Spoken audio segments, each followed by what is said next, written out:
بسم اللہ الرحمن الرحیم۔ السلام علیکم۔ طالب علم کے سوالات کے پروگرام کے اس دوسرے حصے میں ہم حاضر ہیں۔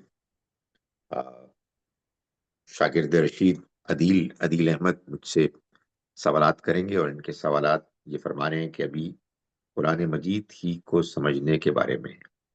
تو جی عدیل، سوال کیجیے اپنا۔ السلام علیکم سر۔ وعلیکم سر، السلام۔ پہلا سوال تو ہمارا پچھلے پروگرام سے جڑا ہے کہ ہم نے جب اختتام کیا تھا پچھلے پروگرام کا، تو اس بات پہ کیا تھا کہ وہ کون سے چند اصول ہونے چاہیے کہ جس کی بنیاد پہ ہم قرآن مجید کو سمجھا جا سکے۔ تو اس کے جواب میں آپ نے ایک بات کہی تھی کہ قرآن مجید کیونکہ جوڑوں کی شکل میں ہے اور اس کو اسی ترتیب کے ساتھ آپ کو سمجھنا چاہیے تو زیادہ بات سمجھ میں آئے گی۔ اس سے ایک سوال اٹھتا ہے کہ ہم دیکھتے ہیں کہ مکتبہ فراہی نے آ کے یہ جوڑوں والی جو بات اور قرآن کے نظم کو جو ہے وہ سمجھنے والی ایک بات ہمارے سامنے رکھی اور کہا کہ یہ جوڑے ہیں، اس میں 56 جوڑے ہیں اور اس طرح مکی اور مدنی جو ہے وہ صورتیں ایک دوسرے کے ساتھ آتی ہیں۔ سر، اگر ایک لمحے کو ہم دیکھیں کہ مکتبہ فراہی نے یہ کام نہیں کیا اور اس سے پہلے لوگوں نے قرآن کو سمجھا اور ہمارے سامنے اب قرآن کی صورتیں وہ جوڑوں کی طرح نہیں ہیں، تو کیا فرق پڑتا ہے کہ اگر میں جوڑوں کو سمجھ کے قرآن کو جو سمجھنا اس کی طرف لپکوں، یا جوڑوں کو چھوڑ دوں ایک لمحے کے لیے اور قرآن پڑھنا چاہوں؟ تو ان دونوں سے علیحدہ علیحدہ جگہوں پہ رکھ کے کیا فرق پڑے گا میری سمجھ میں؟ میں آپ کو سمجھانے کے لیے کہتا ہوں کہ آپ ذرا مسلمانوں کی تاریخ میں پیچھے چلے جائیں 1200 سال، اور آپ کو محسوس ہو کہ آپ تیسری صدی ہجری میں موجود ہیں، اور آپ کو یہ معلوم ہوا ہے کہ کچھ اسکالرز ہیں، امام بخاری ہیں، امام مسلم ہیں، اور کچھ اسکالرز ہیں، انہوں نے بڑا غیر معمولی کام کیا ہے حدیث پر، اور نبی صلی اللہ علیہ وسلم کے ارشادات کو اور آپ کے زمانے کے واقعات کو آ، انہوں نے مرتب کیا ہے، اور اپنی امکانی حد تک کوشش کی ہے کہ وہ اس کے اوتھینٹسٹی کو، اس کے قابل اعتبار ہونے کو ویریفائی کرے۔ آپ کا یار 200 سال تک تو کسی کو پتہ بھی نہیں لگا، ایک عظیم اکثریت مسلمانوں کی اس کے بغیر دین پر عمل کر رہی تھی، تو مجھے کوئی دلچسپی نہیں ہے۔ مجھے آپ کے اس اعتراض پر کوئی بہت لمبا چوڑا اعتراض نہیں ہوگا، میں آپ کو اس پر کنڈیم نہیں کروں گا، لیکن میں یہ ضرور کہوں گا کہ یار بڑی محرومی ہے آپ کی، یا محض اس وجہ سے ان حدیث کی کتابوں کو ہاتھ نہیں لگا رہے کہ یہ پہلی 2 صدیوں میں کیوں نہیں تھی۔ یہی بات میں آپ سے اس نظم کے بارے میں جو مکتبہ فراہی ہے اس کے انکشافات کے بارے میں کہہ رہا ہوں، کہ آپ اس وجہ سے اس کو دیکھنے کے لیے آمادہ نہیں ہوں گے کہ آپ کہہ رہے ہیں کہ یہ 1300 1400 سال تک کسی کو کیوں سمجھ میں نہیں آیا۔ ارے بھائی، جو بات بیان کی جا رہی ہے اس کو دیکھیں۔ ہم کیا کہہ رہے ہیں؟ ہم یہ کہہ رہے ہیں کہ قرآن کو پڑھو تدبر کے ساتھ۔ کیوں؟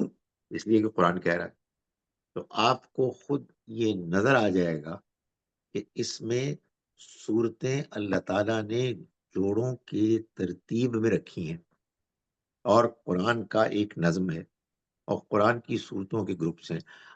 آپ ہمارے دلائل سن کر، قرآن مجید پہ غور کر کے اس نتیجے پر پہنچے کہ یہ دعویٰ کمزور ہے، چھوڑ دیں آپ۔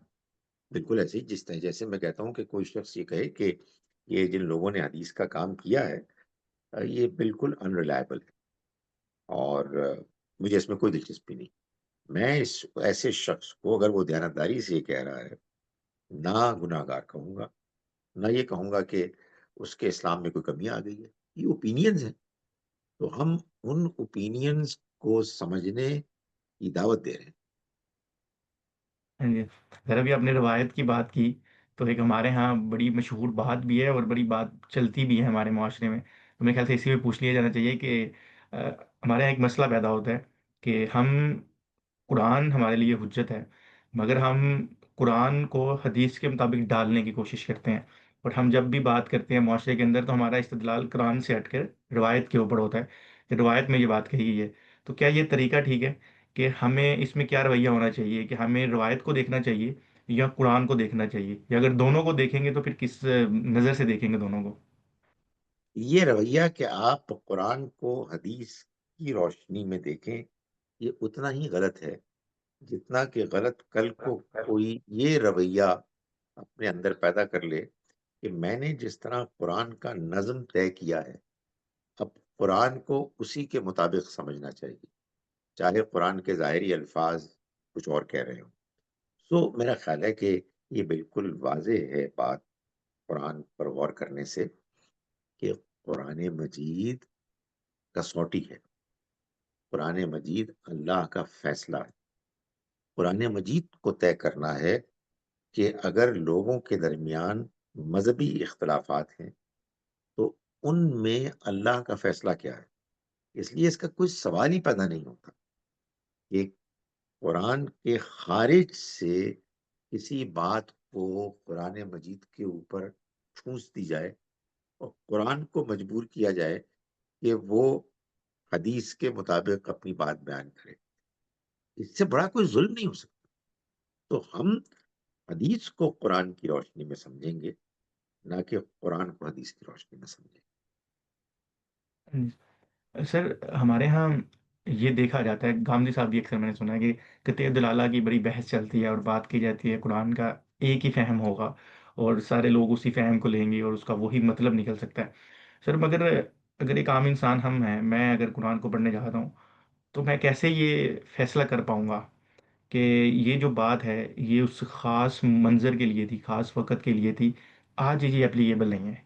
تو یہ ایک عام انسان کے لیے فیصلہ کرنا شاید بہت مشکل کام ہے۔ عالم فاضل تو شاید یہ کر سکتا ہے، تو پھر ایک عام انسان جب قرآن پڑھنے جائے گا تو پھر وہ کس طرح دیکھے گا اس چیز کو کہ آیا کہ یہ آیت میرے لیے آج ہے یا یہ آج اپلیکیبل نہیں ہے؟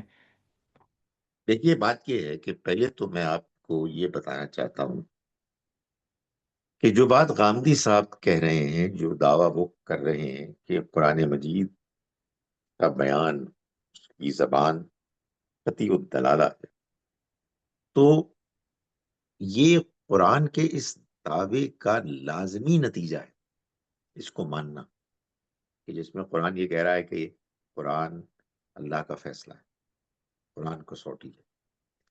یعنی آپ قرآن مجید کو الفرقان مانیں، یہ مانیں کہ یہ کتاب لوگوں کے درمیان مذہبی اختلافات کا فیصلہ کرتی ہے، مگر ساتھ ہی یہ بھی مانیں کہ ویسے بات اس کی کوئی واضح نہیں ہے، جو کچھ قرآن میں بیان ہوا ہے اس سے یہ واضح طور پر ثابت نہیں ہوتا کہ اصل میں اس سے مراد کیا ہے۔ تو پھر ساری کی ساری عمارت قرآن مجید کے اس دعوے کی کہ وہ اللہ کا فیصلہ انسانوں کو سنانے کے لیے آیا ہے، وہ دھڑام سے وہ دعویٰ نیچے گر جائے گا۔ تو اس لیے جو کچھ غامدی صاحب کہتے ہیں وہ ایک رائے نہیں ہے، وہ کم سے کم میرے ایمان کا حصہ ہے۔ یہ ٹھیک ہے کہ ان کے اس بیان کے نتیجے میں یہ لازم نہیں آتا کہ جب عدیل احمد قرآن پڑھے گا تو اس کو سارا قرآن واضح طور پر سمجھ میں آ جائے گا، خالد ظہیر جب قرآن پڑھے گا تو اس کو کوئی شبہ ہی نہیں ہوگا کہ قرآن کیا کہہ رہا ہے۔ نہیں، وہ مشکلات ہوں گی، ہم انسان ہیں، ہم تو بہت ہی کمزور انسان ہیں، مگر جب ہمارے سامنے یہ ایک پر اعتماد اسٹیٹمنٹ، انڈرسٹینڈنگ، ہماری کنوکشن ہوگی کہ قرآن بالکل کلیئر ہے، اس کی کلیئرٹی میں کوئی شبہ نہیں ہے، تو بھائی ہم کوشش بھی کریں گے، ہم محنت بھی کریں گے اپنی امکانی حد تک۔ ضروری نہیں ہے کہ ہم کامیاب ہو جائیں، لیکن اگر رائے یہ ہو کہ نہیں قرآن ہی کلیئر نہیں، کچھ نہیں پتہ لگ سکتا، تو میں کہتا ہوں کہ پھر محنت کرنے کی کوئی وجہ ہی نہیں، پھر تو وہی ہونا چاہیے جو مسلمان کر رہے ہیں، کہ قرآن کی تلاوت کر رہے ہیں ثواب حاصل کرنے کے لیے اور مردوں کو بخشوانے کے لیے، یا سر کا درد، پیٹ کا درد ٹھیک کرنے کے لیے، کاروبار میں برکت کے لیے۔ باقی ہدایت تو ایسی کتاب سے نہیں مل سکتی، جو کتاب معلوم نہیں کیا کہہ رہی، اس کی اپنی بات ہی کلیئر نہیں ہے۔ ہمیں کیسے معلوم ہوگا؟ آپ دیکھیں، ہمیں دلائل سے معلوم ہوگا۔ مثال کے طور پر آپ کہیں گے کہ سورہ احزاب کی آیت نمبر 59 میں اللہ تعالیٰ نے خواتین کو گھر سے باہر نکلنے پر جو چادر اوڑھنے کا حکم دیا ہے یہ ایک حتمی حکم ہے قیامت تک کے لیے. بڑی اچھی بات ہے. اس کے آپ دلائل دیں گے. میں یہ کہوں گا کہ نہیں، آیت سے یہ معلوم ہو رہا ہے کہ آیت ایک خاص موقع پر نازل ہوئی تھی، اور یہ بات میں اپنی طرف سے نہیں بلکہ قرآن کے اس آیت کے سیاق سباق کو سامنے رکھ کر کہہ رہا ہوں. آپ میری بات سنیں گے، میں آپ کی بات سنوں گا، ہم اپنی گفتگو جاری رکھیں گے. اور کیونکہ ہم انسان ہیں، ہم سے غلطی ہو سکتی ہے، ہم اپنی رائے کو مانتے ہوئے اس کے غلط ہونے کے امکان کو مانیں گے، اور دوسرے کی بات کو غلط مانتے ہوئے اس کے صحیح ہونے کے امکان کو مانیں گے. یہ آپ کو معلوم ہے کہ میں یہ امام شافی کی بات دوہرا رہا ہوں. وہی کہتے تھے کہ میں اپنی بات کو صحیح سمجھتا ہوں اس کے غلط ہونے کے امکان کو مانتے ہوئے، اور اپنے سے مختلف رائے رکھنے والے کی بات کو غلط سمجھتا ہوں اس کے صحیح ہونے کے امکان کو مانتا ہوں. جی. سر، آپ کی اس بات سے میرے خیال سے ایک اور اصول مرتب ہو جاتا ہے قرآن کو سمجھنے کا، کہ ہم جب بھی قرآن کو سمجھیں گے تو اس کو سیاق سے سمجھنا پڑے گا کہ اس کے سیاق و سباق میں کیا بات ہو رہی ہے. اور تبھی تو کچھ سمجھ اس نہیں، اس جی، کے بغیر تو کچھ آنا ہی نہیں. جیسے اسی کے ساتھ ہم دیکھیں، اگر سیاق کے ساتھ ہی دیکھیں تو ہم قرآن دیکھتے ہیں کہ قرآن میں کسے کہانیاں بیان ہوئی ہیں انبیاء کی، اور کوئی ایک مرتبہ نہیں بیان ہوئی. مطلب ہم دیکھتے ہیں وہی کہانی رپیٹ چل رہی ہے، قوم عاد، قوم سمود، حضرت موسیٰ علیہ السلام کی کہانی، حضرت آدم علیہ السلام کی کہانی ہم دیکھیں تو 5-6 مرتبہ بیان ہوتی ہے قرآن میں، اور کوئی تبدیلی کے ساتھ بیان نہیں ہو رہی. وہی باتیں تقریباً کسی اور انداز میں وہاں بیان کی جا رہی ہیں.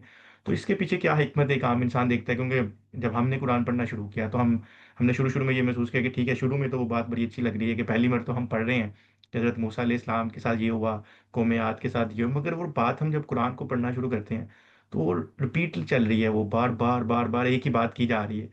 تو وہ اس کے پیچھے کیا حکمت ہو سکتی ہے کہ بار بار ہمیں وہی بات یاد کروائی جا رہی ہے کہ یہ ہوا، ہم نے ایسے قوم کے ساتھ ایسے کیا. تو اس کے پیچھے کیا حکمت ہے؟ دیکھیں، ایک بات تو یہ ہے کہ جب اس طرح کا کوئی واقعہ آئے نا، تو آپ اس بات کا اہتمام کریں کہ آپ کا ذہن سوئچ آف نہ ہو جائے. یعنی غلطی ہمارے ذہن کی ہوتی ہے اور بلیم ہم قرآن کو کر رہے ہوتے ہیں. بھائی صاحب، یہ آپ کا دعویٰ ٹھیک نہیں ہے کہ یہ جو مختلف واقعات بار بار بیان کیے جاتے ہیں یہ سب ایک ہی بات کر رہے ہوتے ہیں. آپ ذرا اپنی عقل کو بیدار رکھیں، اور ایک واقعے کو یہ جان کر کے او موسیٰ علیہ السلام کا واقعہ پھر آ گیا، پڑھو جی اس کو تو ایسے ہی پڑھو. اگر یہ نہ کریں، یہ سستی نہ کریں، مجھے اجازت دیجیے، یہ بدتمیزی نہ کریں آپ، اور اس واقعے کو پڑھیں غور سے، تو آپ دیکھیں گے کہ حیرت انگیز بات آپ کے سامنے آئے گی کہ واقعہ تو وہی ہے لیکن ایک اور پہلو سے بیان، وہ کمال دوسرا کوئی پہلو ہوتا ہے. میں دعوے سے کہتا ہوں آپ پڑھیں، ساتھ کے ساتھ وہ مقامات جہاں قصہ آدم و ابلیس آیا ہے، ہر جگہ ایک نئی شان کے ساتھ آیا ہے. آخر ہے نا کوئی وجہ کہ یہ بات کہ ابلیس جن تھا، یہ 7 جگہ کیوں نہیں آیا، ایک جگہ ہے. میں آپ سے گزارش کرتا ہوں کہ یہ جو آپ نے دعویٰ فرمایا ہے اس دعوے کو رکاوٹ نہ بننے دیں غور کرنے میں، اور ان سارے واقعات کو جو دہرائے جاتے ہیں ان کو ذرا پڑھیں آپ. ایک بات. دوسری بات یہ ہے کہ یہ واقعات کیوں بیان کیے جاتے ہیں؟ کئی پہلو. ایک پہلو بڑا اہم یہ ہے کہ نبی اکرم صلی اللہ علیہ وسلم اور آپ کے ساتھیوں کو ان واقعات کے ذریعے سے رہنمائی مل رہی ہوتی ہے کہ وہ بھی ان واقعات کو جان کر اپنے اندر وہی صبر پیدا کریں کہ جو ان نبیوں کے ہاں نظر آتا ہے. ان کو یہ خوشخبری ملے کہ جیسے ان کو بالآخر کامیابی حاصل ہوئی تھی اور ان کے دشمن مغلوب ہو گئے تھے اور عذاب سے دوچار ہوئے تھے، ان کے مخالفین کے ساتھ بھی یہی ہوگا. کتنا حوصلہ ملتا ہوگا نبی اکرم صلی اللہ علیہ وسلم کو بھی اور صحابہ کرام کو بھی. اور تیسری بات، یہ واقعات جب بھی بیان ہوتے ہیں تو اگر آپ اپنی عقل کو بیدار رکھیں اور اس چیز کو ذہن میں رکھیں، قرآن جو چند بڑے بڑے کام کر رہا ہے، اس میں دو سب سے بڑے کام یہ ہیں کہ وہ اس بات کو بار بار آپ کے ذہن میں مستحکم اور بیدار کر رہا ہے کہ تمہارا خالق اور مالک اور اس دنیا کو چلانے والا ایک خدا ہے، اور وہ تمہاری دعائیں سنتا ہے. وہ انصاف کرنے والا بھی ہے اور رحمان و رحیم بھی. اور دوسری بات جو آ، آپ جب قرآن مجید پڑھتے ہیں اور ان واقعات کو دیکھتے ہیں تو آپ کو محسوس ہوتا ہے کہ یہ حقیقت دہرائی جا رہی ہے بار بار کہ جس آخرت سے خبردار کیا جا رہا ہے وہ لازماً ہو کے رہے. اس لیے کہ جن پیغمبروں کی داستانیں بیان ہو رہی ہیں وہ پیغمبر اپنی قوم کو اس آخرت سے خبردار کرتے تھے، لوگ انکار کرتے تھے، اور پھر ان پیغمبروں کی پیشنگوئی کے عین مطابق عذاب آ جاتا تھا. جیسے ان کے معاملے میں آیا، اس قوم کے معاملے میں بھی آ جائے گا. اور وہ ایک اللہ اور اس کی ربانیت، اس کی الوہیت، اس کا مالک ہونا، وہ بھی آپ کے اندر ایک مرتبہ پھر ریفریش ہو جائے گا اس کا تصور. اور دوسری جانب آخرت کا یقینی ہونا، یہ بھی آپ کے اندر ایک مرتبہ پھر پختہ ہوگا. یہ کوئی معمولی فائدے نہیں ہیں ان واقعات کے. آپ اس پہلو سے ان واقعات کو اپنے ذہن کو سوئچ آف کیے بغیر پڑھیں گے تو آپ یہ محسوس کریں گے کہ یہ بہت ریفریشنگ. جی سر، سر یہی سے پتہ چل گیا نا کہ یہ جو واقعات ہیں، قرآن بھی بار بار یہ بات کرتا ہے کہ تم یاد دہانی حاصل کرو، اس طرح کی باتیں بار بار کی جاتی ہیں. سر ایک سوال یہ بھی پیدا ہوتا ہے کہ کیا وہ لوگ جو عرب کے اس وقت لوگ تھے، وہ کیا ان تمام قوموں سے وہ واقف تھے؟ اگر ہم عام انسان کا اگر معاملہ دیکھیں تو اگر مجھے کوئی یاد دہانی حاصل کروائے گا تو وہ اس لیے کروانی چاہیے نا، کیونکہ میرے ذہن میں وہ کوئی نہ کوئی پروسیس ہونا چاہیے، اس چیز کو میں جانتا ہوں تو پھر ہی میں اس سے کچھ حاصل کر پاؤں گا. ادروائز تو میرے لیے ایک محض قصہ ہی بن کے رہ جائے گا. تو کہ جو عرب کے لوگ تھے وہ ان تمام قوموں میں یا ان تمام قوموں میں سے نہ بھی صحیح کچھ قوموں کو جانتے تھے، اور ان کے اوپر یہ عذاب آیا ان چیزوں کو جانتے تھے، جس وجہ سے اللہ تعالیٰ نے یہ جو ہے ان کو بار بار انہی قوموں کا ذکر کر کے سکھایا گیا، کیونکہ اس کے علاوہ بھی تو قومیں اور بھی ہوں گی، مگر خاص طور پر انہی قوموں کا ذکر کیا گیا. یہ بات صحیح ہے آپ کی.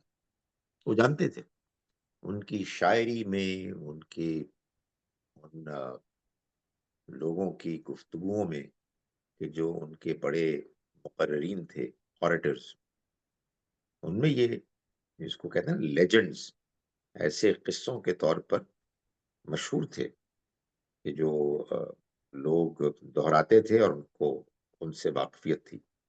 اللہ تعالیٰ نے یہ کیا کہ ان واقعات کی اصل حقیقت ایسی تفصیلات کے ساتھ بیان کی کہ جو اتنی واضح تھی کہ کوئی بھی حق پسند انسان جو اس زمانے میں جیتا تھا وہ ان کی سچائی اور حقانیت سے متاثر ہوئے بغیر نہیں رہ سکتا. تو یہ بات صحیح ہے آپ کی. ان کو اس سے پہلے ہی، قرآن مجید سے کے پہلے سے ہی ان قوموں کے بارے میں آگاہی تھی، یعنی خبروں کی حد تک، اور یا ان کے بعض قوموں کے کھنڈرات کی حد تک. لیکن قرآن مجید نے جب اصل حقیقت واضح کی اور اس حقیقت کو موجودہ حالات میں، یعنی جب نبی صلی اللہ علیہ وسلم اور آپ کے ساتھی موجود تھے، ان پر اس کا اطلاق انطباق کیا، اپلائی کیا، تو اس سے تو بات بہت زیادہ ریلیونٹ ہو. ہم، ادھر میرے خیال سے سر ہم آج کا آخری سوال کرتے ہیں، اس کے بعد مجھے لگتا ہے کہ اس موضوع میں ہم ایک اور پروگرام جو ہے وہ کر پائیں گے. آخری میرا سوال سر یہی ہے کہ ہم نے یہ لفظ سنا ہے بہت متشابہات کا، تو بس یہی بتا دیجیے کہ جو جو کچھ آیات ہیں جن کو متشابہات آیات کہا جاتا ہے، ان سے کیا مراد ہے؟ متشابہات آیات کا ذکر سورہ آل عمران کی آیت نمبر 7 میں، اور اللہ تعالیٰ نے اس کو واضح کرنے کے لیے یہ بھی بتایا کہ یہ جو متشابہ آیات ہیں ان کی حقیقت کو کوئی نہیں جانتا۔ حقیقت کے لیے لفظ استعمال کیا تعویل، ما یعلم تعویلہ الا اللہ، ان کی تعویل اللہ کے سوا کوئی نہیں جانتا۔ یعنی یہ جو کچھ بیان کرتی ہیں آیات، یہ سمجھانے کے لیے میں کہہ رہا ہوں، اس خواب کی طرح بیان کرتی ہیں حقیقتیں، جو خواب اپنی طرف اپنی جانب بالکل واضح ہے، اس کے تفصیل میں خواب کی حیثیت سے حقیقی ہونے میں کوئی اشتباہ نہیں ہے، کوئی کنفیوژن نہیں ہے، مگر جس کو یہ خواب دکھایا جا رہا ہے اس کے لیے اس کی حقیقت کیا ہے وہ اس سے مختلف ہے۔ اور اللہ تعالیٰ یہ فرما رہے ہیں کہ جو کچھ بھی میں تمہیں بتا رہا ہوں ان کی حقیقت اللہ کے سوا کوئی نہیں جانتا۔ اور اللہ تعالیٰ نے یہ اللہ کے کلام کا ایک اور پہلو ہے کہ بعض اوقات بعض چیزوں کو سمجھانے کے لیے اللہ تعالیٰ ایک دوسرے اپنی کتاب کے مقام میں کچھ ایسا اشارہ، کچھ ایسا بیان رکھتا ہے کہ جس سے سمجھنے والا سمجھ سکے۔ تو یہ جو میں نے آپ کو بتایا خواب کا معاملہ، یہ اصل میں سورہ یوسف میں یوسف علیہ السلام کے خواب کو بیان کر کے اور یہ بتا کے کہ اصل میں خواب میں 11 ستارے، چاند اور سورج ان کے آگے سجدہ کر رہے ہیں، یہ بتایا گیا۔ اور کہانی کے اختتام پر جب ان کے 11 بھائی اور ماں اور باپ ان کے آگے جھکے تو انہوں نے اپنے والد سے یہ فرمایا کہ ابا جان، ھذا تعویل رؤیائی، یہ میرے خواب کی تعویل ہے، یعنی اس کی تعبیر ہے، اس کی حقیقت ہے۔ سو جنت، جہنم، فرشتوں کی حیت پر، اللہ کا عرش، انسان کے اندر اللہ تعالیٰ کا روح پھونکنا، یہ وہ حقیقتیں ہیں کہ جن کو اس دنیا میں رہتے ہوئے ہم جان نہیں سکتے، ہم ان کو دیکھ نہیں سکتے، ہم ان کے بارے میں ایسی معلومات نہیں پا سکتے کہ جو بالکل لٹرل ہو، بعین ہی ویسی ہو جیسی کہ حقیقت ہے۔ کیوں؟ یہ ہماری مجبوری لمیٹیشن ہے، ہمارا علم، ہمارا مشاہدہ، ہماری امیجنیشن اس دنیا میں محدود لمیٹڈ ہے۔ چنانچہ اللہ تعالیٰ نے اس لمیٹیشن کو سامنے رکھتے ہوئے اور اس ضرورت کو بھی سامنے رکھتے ہوئے کہ کچھ نہ کچھ تو بتانا چاہیے نا بھائی، اس بات کا اہتمام کیا کہ جنت، جہنم اور اس طرح کی دوسری جو غیب کی حقیقتیں ہیں جن کو انسان دیکھ نہیں سکتا، ان کے بارے میں ایسا ایک نقشہ کھینچا کہ جو عرب کے اس زمانے کے بدوؤں کی ذہنی سطح اور امیجنیشن کے قریب ترین تھا۔ جنت کی تصویر ہے یا جہنم کی تصویر، اور یہ واضح کر دیا کہ یہ متشابہات ہیں، یعنی حقیقت ایگزیکٹلی لٹرلی یہ نہیں ہوگی مگر کچھ ایسے ہی ہو۔ تو سر ایسے معلوم ہوتا ہے نا کہ اللہ تعالیٰ نے یہاں پہ اپنی کبریائی بیان کر دی اور انسان کی محدودیت کو بھی دکھا دیا کہ تمہاری لیمیٹیشنز ہیں اور سب کچھ ہے۔ تو سر انشاءاللہ اگلے پروگرام میں کوشش کریں گے کہ ہم اس موضوع کو جو ہے وہ سمو دیں، اور جتنے کو اعتراضات اور جو کہہ لیں سوالات ہیں وہ انشاءاللہ ہم اگلے پروگرام میں ڈسکس کریں گے۔ Thank you sir. السلام علیکم ورحمۃ اللہ وبرکاتہ۔